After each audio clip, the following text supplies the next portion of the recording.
오늘 말씀 전도서 7장 5절에서부터 7절까지 같이 봉독하도록 하겠습니다. 지혜로운 사람의 책망을 듣는 것이 우매한 자들의 노래를 듣는 것보다 나으니라. 우매한 자들의 웃음소리는 손밑에서 가시나무가 타는 소리 같으니 이것도 헛되니라. 탐욕이 지혜자를 우매하게 하고 뇌물이 사람의 명철을 망하게 하느니라. 아멘. 이 말씀을 보니 굉장히 오래전에 한 말씀인데 이 시대에 우리에게 필요한 말씀이 기록되어져 있는가 참 놀랐습니다. 성경의 말씀은 오래전에 기록되었다 할지라도 이 시대에도 적용된다라는 말씀을 생각하면서 하나님의 말씀은 어제나 오늘이나 동일하다는 말씀이 생각납니다. 또한 주님께서 말씀하시기를 내가 너에게 이르는 말이 영이요 생명이라. 구약의 말씀이 구약의 하나님을 경험한 자가 말했고 신약의 예수님이 말씀을 하셨고 또 바울이 말씀한 것을 기록하였다 할지라도 그 모든 것은 하나님의 영감을 받은 자들이 기록을 하였다. 예수님이 직접 오셔서 말씀하지 않았다 할지라도 하나님의 영감 즉 성령님의 인도함을 따라서 이 말씀을 기록했기 때문에 성경의 모든 말씀은 다 성령님의 역사신 가운데서 기록된 말씀으로서 살아서 움직이는 말씀이고 어제나 오늘이나 영원토록 동일한 말씀이다. 오래전에 기록이 됐어도 이 말씀이 오늘의 우리에게도 동일하게 적용이 되는 것은 그 말씀은 살았고 운동력이 있고 역사하는 말씀이라는 것입니다. 그리고 기독교의 역사를 보면 반복이 되더라는 거예요. 모든 것이 반복이 되면서 하나님은 계속해서 반복해서 말씀하고 계시다라는 겁니다.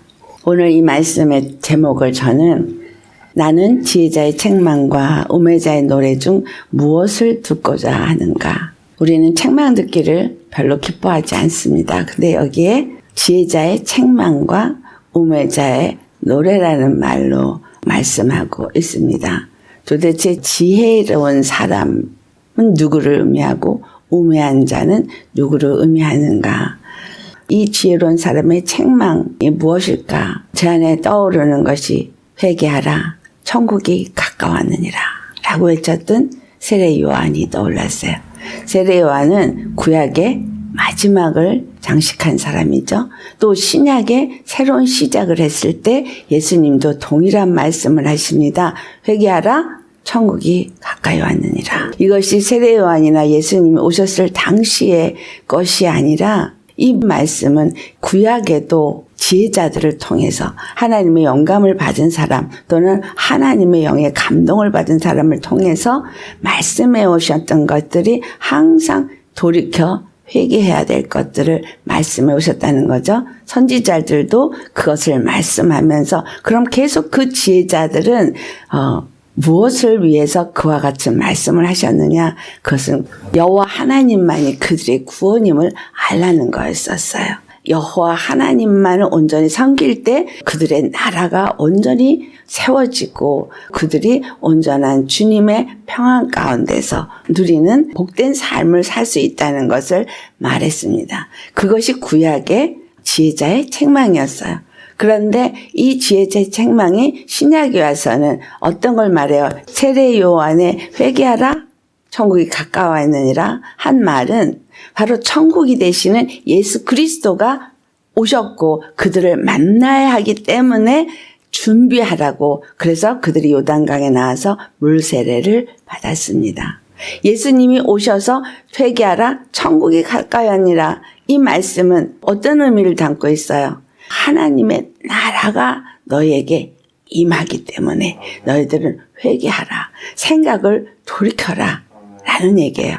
세례 요한의 말은 하나님이 그동안 약속해왔던 메시아가 드디어 너희 가운데 오니 회개하고 그 메시아를 맞이할 준비를 해라고 말했다면 우리 주 예수 그리스도는 하나님의 나라 나라가 도래하는 것을 말했다는 거예요. 그래서 너희는 준비하라, 회개하라, 하나님의 나라가 도래했기 때문에. 왜냐하면 예수 그리스도가 오셔서 하신 것은 하나님의 나라가 도대체 무엇인가를 말씀하셨다는 거예요.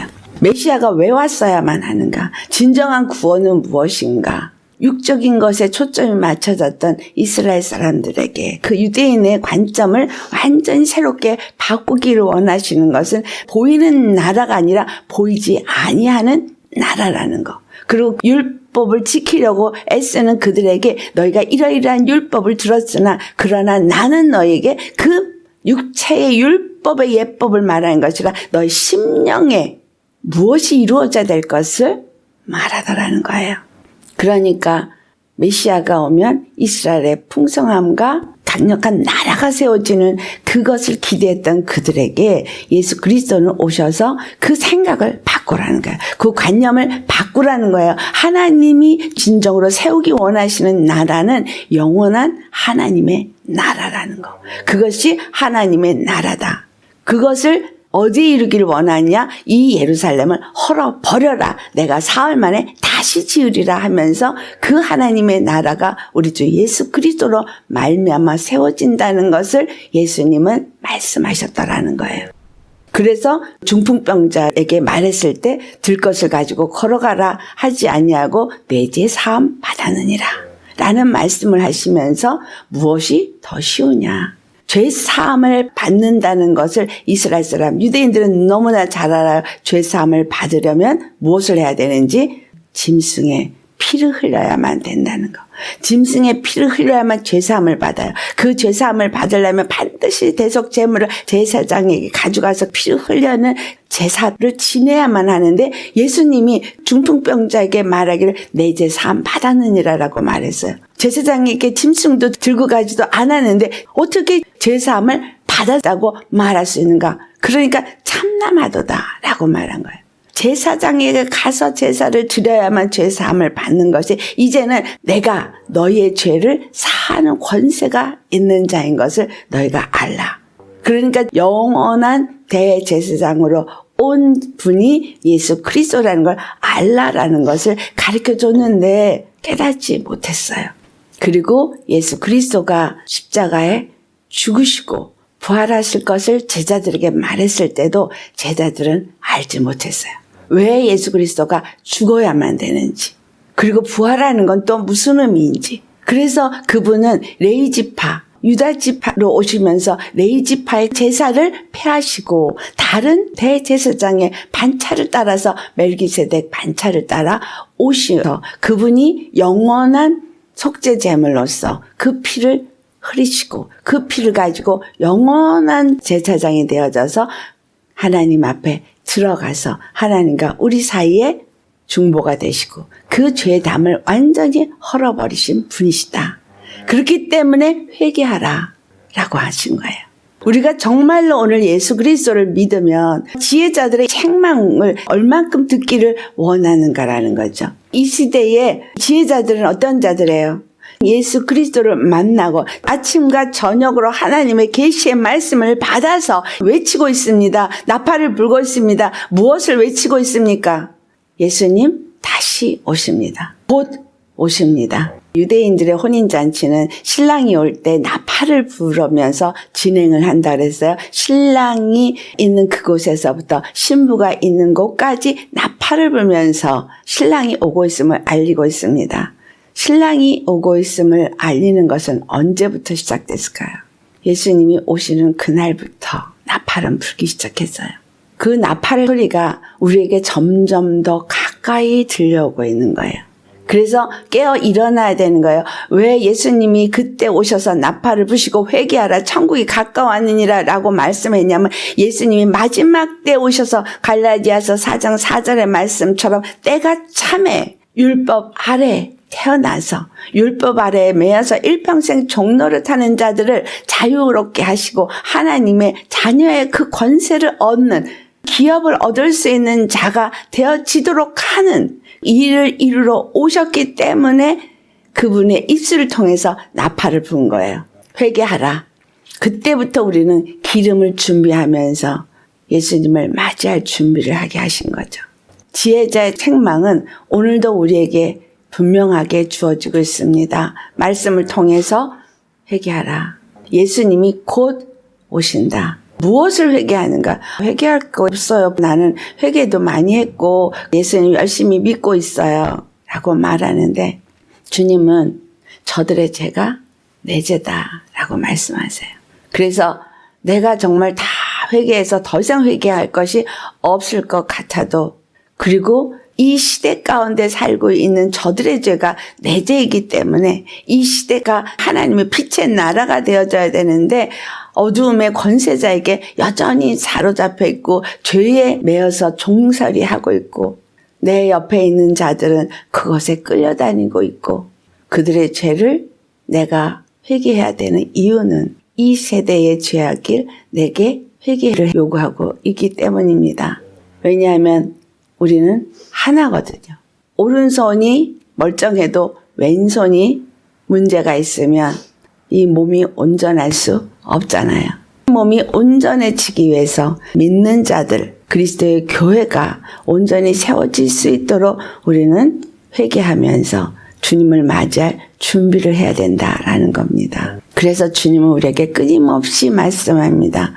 회개하라. 악한 자들의 권세가 더 크고 그들이 그것을 휘두를 때마다 내가 그 권세 아래서 이렇게 놓일 수밖에 없는 교회가 된 그러한 그렇게 한 우리 믿는 자들의 행보가 주님 앞에 얼마나 악했기에 이렇게까지 되었는가, 이걸 회개해야 됩니다. 얼만큼 우리가 예수 그리스도의 사랑을 아는 자이냐라는 거예요. 얼만큼 그 사랑에 감사하고 감격하는 자냐는 거예요. 예수 그리스도가 십자가에서 피 흘려 죽으신 것을 얼만큼 기뻐하고 그 안에서 주신 것을 누리는 자냐라는 거죠. 두려움이 없는 믿음으로 오늘도 나아가고 있느냐라는 거예요. 아직도 끊임없이 내 안에 이론이 올라오고 있어요. 고린도후서 10장 5절 말씀처럼 내 모든 이론을 다 파하고 하나님을 대적하여서 높아진 모든 생각을 사로잡아 그리스도께 복종해야 합니다. 그게 아직도 안 되고 있기 때문에 우리는 끊임없이 회개하고 끊임없이 십자가에 죽어야 되는 거예요. 말씀을 통해서 지혜자의 책망의 소리가 우리에게 계속해서 들려옵니다. 계시록 3장 19절의 말씀, 주님은 뭐라고 말씀하세요? 사랑하는 자를 책망하신다라는 거예요. 사랑하는 자를 책망하고 사랑하는 자를 징계한대요. 왜? 그들을 온전히 바르게 세우고자 하심은 우리로 하여금 그 꿈이 이루어지게 하기 위해서, 주님의 나라에 넉넉히 들어가는 자가 되게 하기 위해서 우리로 하여금 끊임없이 책망하고 징계하면서 회개하고 돌이키게 한다는 거예요. 계시록 3장 19절의 말씀이 열심을 내라, 회개하라. 계시록 말씀은 3장까지는 과거에도 적용이 됐지만 오늘에도 적용이 되는 말씀입니다. 하나님은 사랑하시는 자를 책망하셔요. 사랑하시는 자를 징계하세요. 그렇게 되면 책망을 받든 징계를 받든 이 모든 것이 우리에게 귀한 것이죠. 책망을 왜 우리에게 주나? 고린도전서 11장 31절과 32절 말씀 함께 봉독하시도록 하겠습니다. 우리가 우리를 살폈으면 판단을 받지 아니하려니와 우리가 판단을 받는 것은 주께 징계를 받는 것이니 이는 우리로 세상과 함께 정죄함을 받지 않게 하려 심이라. 아멘. 지금 이 세상이 계속 하나님의 판단을 받고 있어요. 하나님의 징계를 받고 있어요. 근데 판단을 받고 징계를 받으면서 자기의 생각과 자기의 방법으로 나아가는 사람들이 있습니다. 하나님은 이 세상과 징계를 받지 않게 하기 위해서 우리로 하여금 왜 하나님이 이와 같은 일을 우리에게 하시는가를 살펴보게 하신다는 거예요. 나 자신을 살펴보고 이 상황을 살펴보면서 무엇이 주님 앞에 회개할 것인가를 열심히 살피면서 이러한 징계를 받는 사람은 세상과 함께 정죄함을 받지 않습니다. 하나님이 우리에게 판단을 받게 하고 책망을 받고 징계를 받게 하는 것은 세상과 함께 정죄를 받지 않게 하려는 하나님의 사랑이라는 거예요. 그래서 책망하는 자의 말은 우리에게는 유익입니다. 하나님은 반드시 이 세상을 심판하십니다. 각각이 행한 대로 하나님 앞에 나아가서 선악간에 행한 대로 하나님 앞에 판단을 받게 되어져 있습니다. 그 심판을 받는 그날에 하나님 앞에 정죄함을 받지 않으려면 예수 그리스도의 피가 있어야 돼요. 피가 우리의 모든 죄를 다 덮었고 다 샀기 때문에 내가 예수 그리스도의 십자가의 그 보배 피를 믿고 영접한 그날부터 예수님 앞에 가는 그날까지 이 피뿌림은 내 안에 계속적으로 있어야 한다는 거예요. 근데 이 피뿌림이 계속적으로 어떻게 있어지나 회개하는 10년 가운데만 이 피뿌림이 계속 있는 거예요. 십자가에 날마다 죽는 사람에게만 이 피뿌림이 있는 거예요. 그렇지 않은 사람은 이 피뿌림이 그에게 있지 않다라는 거예요. 어린 양의 피를 문인방과 문설주에 발랐을 때 살아서 나온 사람들이 광야에서 죽었어요. 왜 죽었어요? 그들이 믿지 않았기 때문이에요. 광야를 통과하는 동안에 주님이 약속하신 그 약속의 소망이 있지 않았기 때문에 그들의 꿈이 하나님의 약속한 그 가나안 땅에 있지 않았기 때문이었어요. 하나님은 분명히 뭘 약속했어요? 너희들이 애굽에서 누렸던 영화를 누리게 할 것이다 라고 하지 않았어요. 하나님은 약속을 분명히 가나안 땅에 내 나라를 세우겠다라는 그 땅을 너에게 주겠다는 약속을 하셨거든요. 그렇다면 그 약속을 받은 사람들은 그 약속을 얻기까지 가야 되는데 그들은 중간에 광야에서 뭔가 영화를 누리기를 원했어요. 하나님이 약속하신 약속을 믿지 않았습니다. 지금 이 세상에 코로나 변종 바이러스가 일어나는데 이건 훨씬 더 확산이 빠르다 그래요. 아니 이거보다 더한 전염병이 돌 수도 있어요. 또 지진이 일어나서 하루아침에 지각 변동이 일어날 수도 있습니다. 우리는 내일 일을 몰라요. 하나님의 심판은 분명히 말씀하셨어요. 너희가 내 계명을 지키지 않으면 애굽에 내린 모든 재앙을 너에게 다 동일하게 내릴 것이다. 우리가 믿음 안에서 온전히 하나님을 섬기지 아니하면 이 모든 재앙은 이 땅 가운데서 일어날 것이라는 거예요. 근데 분명히 택한 자들 때문에 그것을 감하신다 그랬거든요.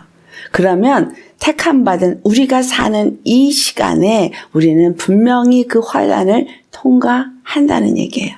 그 통과할 때 이 광야를 지나가는 이 삶에서 나는 어디에 소속되어 있느냐라는 거죠.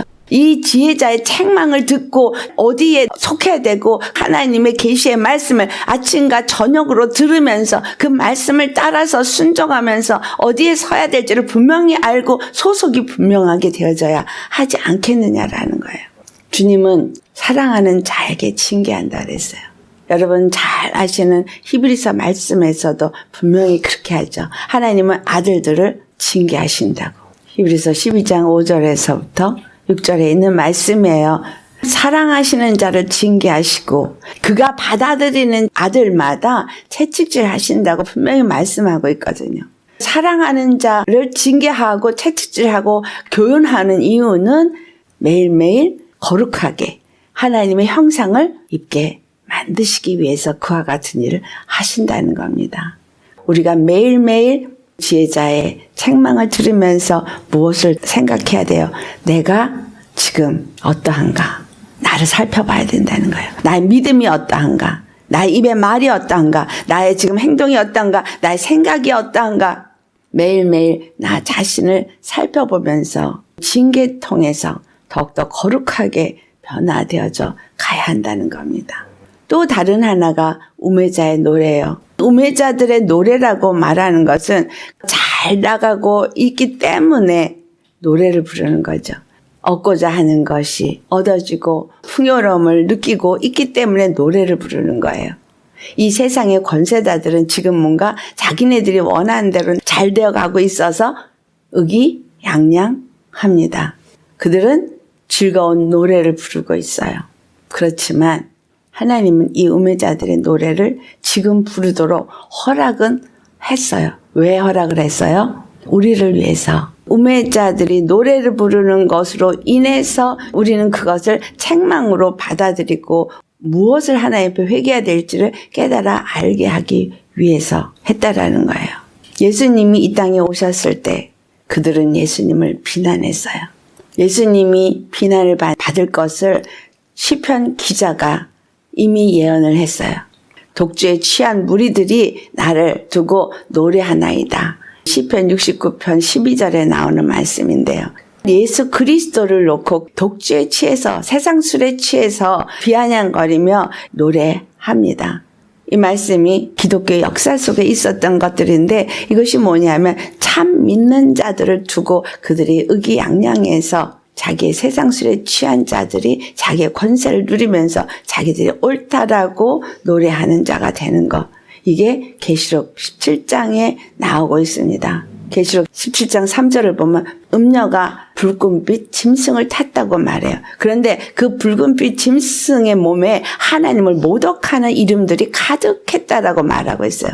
즉 그들이 의기양양해서 하나님을 모독한다는 거예요. 이 붉은빛 짐승이 계시록 12장 3절을 보면 붉은 용이라고 표현하고 있어요.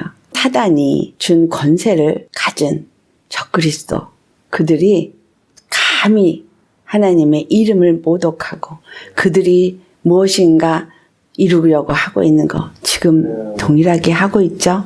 신세대를 연다고, 한 나라를 세운다고, 화폐를 통합하고 종교를 통합하고 모든 것을 하나로 통합시키겠다고. 하나님이 이루고자 하는 일을 그들이 똑같이 흉내내서 하고 있어요. 어떻게 하든지 사람의 지혜로 하나님을 대적하는 자신들을 높이는 일을 하고 있어요. 열심히 하고 있죠. 뭔가 잘 돼가고 있습니다. 그렇기 때문에 그들은 의기양양해요. 그래서 그것을 뭐라고 표현해요? 이 여자가 짐승을 탔는데 그 짐승이 머리가 7이고 뿔이 10이라고 말해요. 그러니까 머리가 7인 것을 계시록 17장 9절에 여자가 앉은 7산이라고 말해요. 이 땅의 7산이 뭐예요? 권세의 자리죠. 정치, 경제, 문화, 교육, 사회, 미디어, 이 것들에 그들이 앉아 있어요. 그들이 권세를 가지고 능력을 가지고 그 일을 행하고 있습니다. 그 말씀이 계시록 17장 17절에 말씀하는데 하나님이 그들에게 자기 뜻대로 할 마음을 주셨다라고 말해요. 하나님이 주신 거예요. 이건 하나님이 허락한 때인 거예요. 그러니까 여러분 이거에 대해서 불평불만하지 마세요. 하나님이 허락한 거예요. 우리는 그들을 판단하고 정죄할 자격이 없어요. 그러면 우리에게 뭐만 있어요? 하나님이 이것을 왜 허락하셨는가? 우매자의 노래소리를 들으면서 거기에서 나는 무엇을 들어야 할 것인가? 그것을 결정해야 합니다. 우매자의 노래를 부를 때에 지혜자의 책망은 그 안에 반드시 있습니다. 하나님이 그들이 하고자 하는 대로 그걸 그대로 지금 용납하고 계시는 이유는 짐승에게 주어서 그것을 하도록 하시지만 언제까지냐? 하나님의 말씀이 응할 때까지일 뿐이라는 거예요. 하나님은 기한을 두고 하게 하시는 거예요. 하지만 하나님의 때에 반드시 이들을 징벌하십니다. 우매자들의 소리를 그래서 오늘 본문에서 뭐라고 말해요? 6절에 우매자들의 웃음소리는 손 밑에서 가시나무가 타는 소리 같다고 말해요. 이것이 헛되다. 그들이 아무리 웃고 그들이 아무리 즐거워해도 가시나무는 어차피 불에 태워질 거라는 거예요. 불살라질 거라는 거예요. 그래서 불이 붙어 있는데 아직은 자기네들이 불이 붙어 있는 것을 감지하지 못하고 가시나무가 불에 치면서 타락타락 소리를 내면서 마치 노래하는 것 같이 즐거워한다는 거예요. 그것은 이미 심판 가운데 놓여 있다라는 겁니다. 그들이 우매자의 길을 계속 가면 요한복음 3장 18절의 말씀처럼 믿지 않는 자는 이미 심판을 받은 자인 거예요. 믿지 않는 자의 길을 가면 그들이 가는 길을 내가 또한 우매자가 돼서 따라가면 나도 똑같이 그 심판에 놓인 자요. 그 가운데서 만약에 노래를 부른다면 가시나무가 타는 소리를 내는 것일 뿐이다라는 거예요. 이전에 은혜 받았다는 목사님들이 WCC에 가담이 되어지고 그것이 옳다라고 하면서 모든 종교가 다 하나다. 이 말은 예수 그리스도가 십자가를 지신 것을 완전 전면 부인하는 적그리스도 행위에 함께하는 거예요. 거짓 선지자가 되어져 버린 겁니다. 왜 그들이 이와 같이 되어졌냐? 왜 이들이 이렇게 우매한 자가 되었느냐라는 거예요. 그것이 오늘 본문에 말하고 있잖아요. 탐욕이 지혜자를 우매하게 하고 뇌물이 사람의 명철을 망하게 하느니라. 지혜자였었을지라도 또 명철을 가진 자였었을지라도 예수 그리스도를 만나고 주님의 은혜 가운데 있었던 자일지라도 그들이 탐욕을 버리지 않았으면, 세상의 재물을 버리지 않았으면, 세상의 것을 기뻐하는 마음을 그들이 버리지 않았기 때문에 그들은 변질이 된 거예요. 분명히 골로새서 3장 5절에 탐심은 우상 숭배라고 말했거든요. 이러한 것들은 하나님의 진노가 임하게 한다 그랬어요. 그러니까 탐욕이 그들에게 멸망을 주게 되어지는 것은, 우매자가 되어지면 가시나무가 불에 타면서 소리를 내는 것과 같으니 그들이 이미 변질이 되었으면 아무리 목사일지라도, 아무리 영광을 누리는 명예를 가진 자일지라도 세상과 타협하여서 교회는 무너진다라는 거예요. 그들은 심판이 예정되어져 있다라는 겁니다. 그들의 명철은 망하게 되었어요. 분명히 디모데전서 6장 10절 말씀, 돈을 사랑함이 일만하게 뿌리라고 말합니다. 사람들이 돈을 사랑하기 때문에 결국은 이것을 탐내는 자들은 미혹을 받아서 믿음에서 떠나 많은 근심으로써 자기를 찔렀도다. 결국은 그것으로 인해서 그들은 근심하게 되어져 있다라는 거예요. 우리에게 흉흉한 소문이 있고 존경하고 우러러볼 수 있었던 주의 종들이 타락하는 것을 분별하지 못하고 같이 따라가면 우리도 멸망합니다.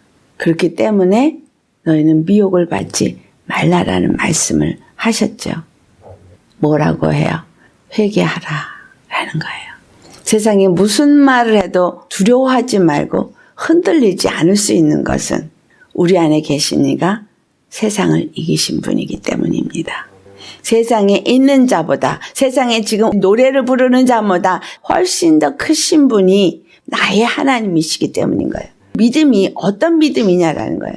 두려워 떠는 믿음이냐, 아니면 그 어떤 순간에도 그것보다 더 뛰어난 하나님이 나의 하나님이기 때문에 나는 그 모든 것에서 지켜줄 거라는 것을 믿는 믿음이냐는 거예요.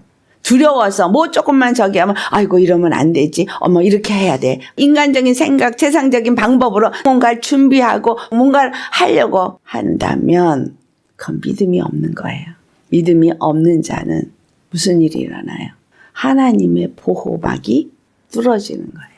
뚫어져 버리면 오히려 움막 속에 들어가 앉아 있어도 코로나에 걸리는 거예요. 주님을 믿는 견고한 믿음은 그분이 우리의 견고한 진이에요. 그분은 우리의 구원이에요. 그분은 우리의 방패예요.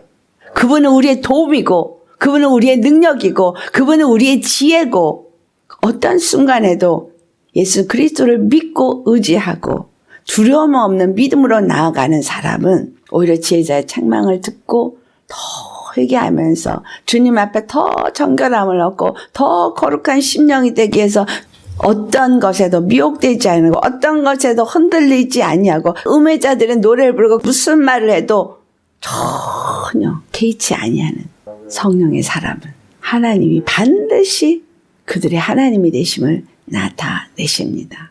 분명히 주님의 때는 임합니다. 하나님을 대적하는 자들이 신으로 불린다고 자기네들이 하나님의 자리에 앉아서 숭배함을 받고 자기를 높이는 거 일어난다고 분명히 말했어요.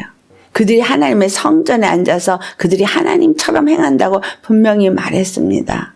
그리고 마치 이 세상을 구원할 자처럼 말하고, 이 세상에는 이 방법밖에 구원이 없을 것 같이 말하는 사람들이 도처에서 일어나게 될 것입니다. 나를 살리고 나를 구원할 수 있는 방법이 이것이다라고 해서 여기저기서 일어나고 있죠. 지금 이 코로나 때문에 얼마나 백신을 기다리고 있는지 모릅니다. 여러분, 무엇을 의지하고 있습니까? 하나님을 의지합니까? 나의 구원이신 예수님을 의지합니까? 사람이 만든 세상 방법을 의지합니까? 백신을 아무리 만들어서 백신을 아무리 맞아도 하나님이 그 영혼을 취해가고자 하면 그냥 한순간에 백신하고 상관없이 내 목숨은 주님이 취해가십니다. 주님이 나를 지키고자 하신다면 아무리 어떤 전염병이 돌아도 주님은 나를 지키고 보호하십니다. 예수 그리스도 안에서 함께 떡을 떼고 잔을 나누며 함께 교제하고 믿음 안에서 함께 믿음의 말을 하면서 더욱더 견고해져야 하는 때인 거예요. 근데 지금 어때요? 모이지 말라니까 모이는 걸 무서워해요. 믿음 안에서 예수님이 우리의 견고한 진이고 우리는 그분의 말씀 앞에 그분의 책망 앞에 회개하면서 더 거룩한 주님의 몸된 교회로 세워지기 위해서 함께 힘을 합한다면 누구도 건드릴 수 없습니다. 왜냐하면 천사들을 보내서 우리를 보호하시고 우리를 지켜주시고 인도하실 것이기 때문입니다. 내 심령의 믿음이 무엇이 나를 지켜줄 수 있다고 믿고 어떻게 내가 보호를 받을 수 있다고 환난의 때에 생각하고 계십니까?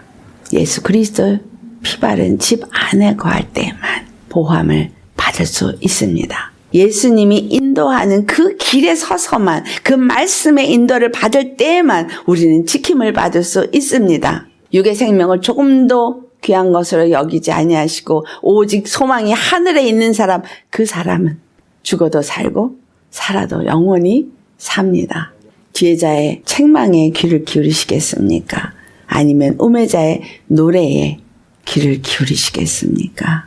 지금 우리는 깨어서 조금이라도 흔들리고 두려워하는 것이 있다면, 조금이라도 어떤 사람의 생각이나 방법을 따라서 세상 방법을 취해서 흔들리고 있다면 회개해야 합니다. 주님 앞에 어떠한 믿음으로 서 있는가를 돌아보시고 새 마음, 굳건한 믿음으로 맞이하시기를 예수의 이름으로 축원합니다. 아멘. 기도하시겠습니다. 거룩하신 하나님 아버지, 사랑의 하나님을 찬양하고 경배합니다. 아버지 감사합니다. 예수님 참 감사합니다. 거룩하신 주님 참 감사합니다. 우리에게 이와 같은 은혜의 말씀을 또 주시고 우리로 하여금 주님 앞에 회개하며 돌이키며 우리의 생각과 마음을 우리 주 예수 그리스도께 복종케 할 수 있게 하심을 감사드립니다. 오직 우리의 구원은 한 분이십니다. 이 세상에 어떠한 중요한 소문이 있고 어떠한 재난과 환난과 핍박이 있다 할지라도 우리 주 예수 그리스도 안에 우리가 있게 하신다니 아버지 감사합니다. 이 모든 것을 주께서 이미 허락하신 것입니다. 아버지께서 허락하신 것입니다. 언제까지인지 알지 못하지만 아버지께서 허락하신 기한 동안 아버지 이 일은 계속해서 일어날 것입니다. 세상엔 환난이 일어날 것이고 재난이 일어날 것이고 피할 곳이 없는 것 같은 시기를 살게 될 것입니다. 그러나 아버지 우리의 진정한 피난처는 예수님이시고 우리가 피할 산성은 예수님이십니다. 아버지 우리가 정말 예수 그리스도의 보혈을 바르고 믿음으로 예수 그리스도 안에 거할 때에 결단코 그 어느 것도 우리를 해할 수 없음을 고백합니다. 이 말씀을 우리에게 또 주시고 우리로 깨어서 예수님 안에서 우리 자신을 살펴보면서 세상과 함께 심판을 받지 아니하도록 우무자의 노래에 귀를 기울이지 않게 하여 주옵시고 오직 지혜자의 책망에 귀를 기울일 수 있게 하여 주시옵소서. 주님의 말씀이 우리에게 오늘도 또 주어질 때에 이 말씀은 우리의 모든 이론을 다 파악하옵소서. 하나님을 대적하여 높아진 우리의 모든 생각을 사로잡아 그리스도께 복종케 하게 하옵소서. 참으로 세상의 그 어떤 것에도 흔들리지 아니하는 믿음을 주시옵소서. 그들이 어떤 영화를 누리든 어떤 권세를 가지고 휘두르든 그것은 하나님께서 허락하신 때까지 뿐입니다. 아버지 참으로 그것에 두려워하지도 말게 하시고 그들을 비난하지도 말게 하시고 오직 판단하시고 정죄하시는 하나님 한 분이시니 우리는 그 가운데서 나아가야 할 길을 발견하고 그 길에 서게 하옵시고 내가 알고 판단하고 행할 바가 무엇인지를 분명히 알고 그 길에 설 수 있게 하여 주시옵소서. 지혜자의 책망에 귀를 기울이게 하시고 하나님의 징계에 감사하면서 그 모든 일에 우리를 구원하시고 건지시고 새롭게 하시고 거룩하게 하시고 온전케 하시는 하나님의 사랑에 감사와 감격과 찬양으로 올려드릴 수 있는 자가 되게 하여 주옵소서. 할렐루야. 거룩하신 아버지 우리에게 지혜자의 책망에 귀를 기울이라 말씀하심에 감사드립니다. 우매자들은 노래를 부르고 있습니다. 그러나 그들의 노래소리는 가시나무가 불에 타면서 부르는 노래일 뿐입니다. 우리를 구원하시는 분은 단 한 번 우리 주 예수님. 예수 그리스도가 이 땅에 오신 것을 부인하는 것은 적그리스도 영이라 했습니다. 모든 종교가 하나라고 외치는 주의 종들이 있습니다. 예수 그리스도의 십자가의 죽으심을 전면으로 부인하는 적그리스도입니다. 거짓 복음이 범람하는 이 시대에 우리가 깨어 일어날 수 있게 하시고 하나님의 책망의 소리에 기뻐할 수 있게 하옵소서. 그 말씀 앞에 우리가 더욱더 회개하기를 원합니다. 매 순간 주님 앞에 회개하고 또한 용서하며 입에 정죄나 판단의 입술이 되지 말게 하시고 감사하며 나를 돌아보고 살피고 우리 서로를 돌아보고 세우며 함께 그리스도의 몸으로 잘 세워질 수 있도록 함께 힘을 합하여서 서로를 돌아보고 세우고 격려하고 위로하며 성령 안에서 하나님이 기뻐하시는 그리스도의 교회를 세울 수 있도록 우리 각 심령에게 은혜를 주옵소서. 세상을 따라가는 두려움이나 세상의 생각이 아니라 우리의 모든 이론을 파하시고 하나님 대적하여 높아진 모든 생각을 다 사라져봐 그리스도께 복종케 함으로 하나님의 뜻이 하늘에서 이루어진 것까지 심령과 가정과 삶 가운데 이루어지기를 원합니다. 이 땅 가운데 이루어지는 일에 우리를 사용하여 주옵소서. 다시 한번 새롭게 마음을 다잡고 주님 안에서 시작되기를 원합니다. 예수님과 함께 그 세일에 동참할 수 있는 우리 모두가 되게 하여 주옵소서. 감사하며 우리의 단 한 분 구원이신 예수님의 이름 받들어 선포하고 기도하였습니다. 아멘.